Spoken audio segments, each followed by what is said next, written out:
In the dark winter of 1940, Britain stood alone against the might of Nazi Germany. London was burning, factories were silent, and the treasury was empty. The war was not just being fought with bullets and bombs, it was also being fought with money. And Britain was losing. Both Winston Churchill, the man whose voice rallied a nation, faced a truth no leader wants to admit.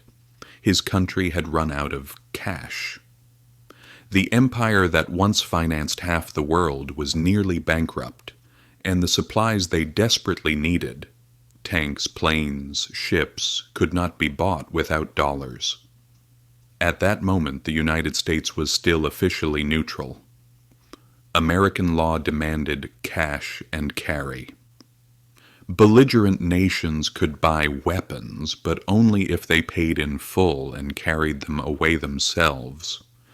Britain paid with gold, draining its reserves in a desperate bid to stay alive. By late 1940, Britain had spent every last dollar. The British Purchasing Commission in Washington held contracts it could not sign because there was no money left to pay them. Without cash, survival seemed impossible. Roosevelt understood the stakes. If Britain fell, the United States could be next. But he could not simply hand over money. American laws forbade it, and the public would be outraged. He needed a different solution, a way to help Britain that looked like business, not charity. And so the idea of Lend-Lease was born.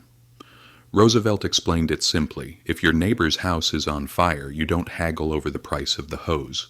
You lend it, and they give it back when the fire is out. But the reality was much harsher. Britain wasn't dealing with a neighbor. It was dealing with a creditor. Well, the U.S. Treasury demanded proof that Britain had exhausted every asset. They wanted audits, lists, valuations of everything Britain owned anywhere in the world.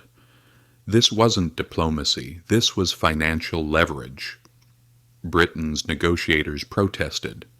They explained that selling foreign investments now would mean getting pennies on the dollar.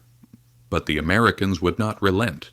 Britain was forced to liquidate its wealth in order to survive. One of the most painful examples was the forced sale of a major company Britain owned in the United States. It was a profitable industrial giant, but because Britain had no cash, it was sold at a distressed price. The dollars went straight into the U.S. Treasury to pay for war orders. Britain wasn't just losing gold or companies, it was losing strategic control. In exchange for 50 old destroyers, the United States demanded 99-year leases on naval and air bases across the Atlantic. Newfoundland, the Caribbean, West Africa, key locations that had once belonged to the British Empire were now under American operational control. This was not a simple exchange. It was a transfer of global strategic influence. When the Lend-Lease Act finally passed, Britain had been stripped of its gold, its investments were being sold, and its treasury was empty. The legislation was hailed as a noble act of solidarity, but the aid was not free.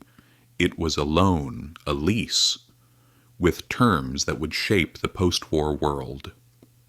One critical clause required Britain to dismantle the system that had long supported its global trade, imperial preference. This meant opening markets that had been protected for generations. Long after the war ended, this decision would weaken Britain's industrial base forever.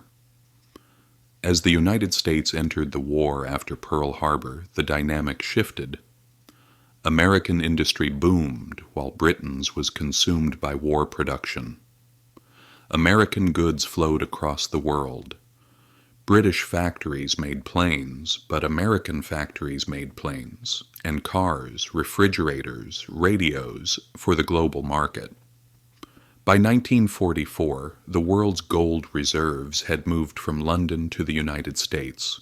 The financial center of gravity had shifted across the Atlantic. When victory finally came in 1945, Britain celebrated. But the economic battle was far from over. Less than a week after Japan surrendered, American aid was abruptly ended. Shipments of wheat, meat, and tools were turned around at sea. The lifeline had been cut. Britain faced financial collapse. It had to borrow again, this time at commercial terms with interest. The loan that followed carried a condition. The pound must become convertible to the US dollar. When convertibility was introduced, the world rushed to sell pounds and buy dollars. In weeks, Britain's reserves evaporated.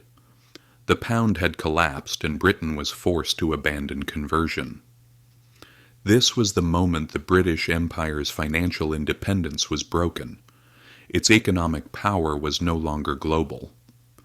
It had survived the war militarily, but economically it had been eclipsed. Britain fought alone against Hitler and prevailed. But in doing so, it spent its entire inheritance to secure its present, and in the process, sold its future to its strongest ally. The United States didn't conquer the empire with armies. It bought it, through contracts, through loans, and through economic leverage.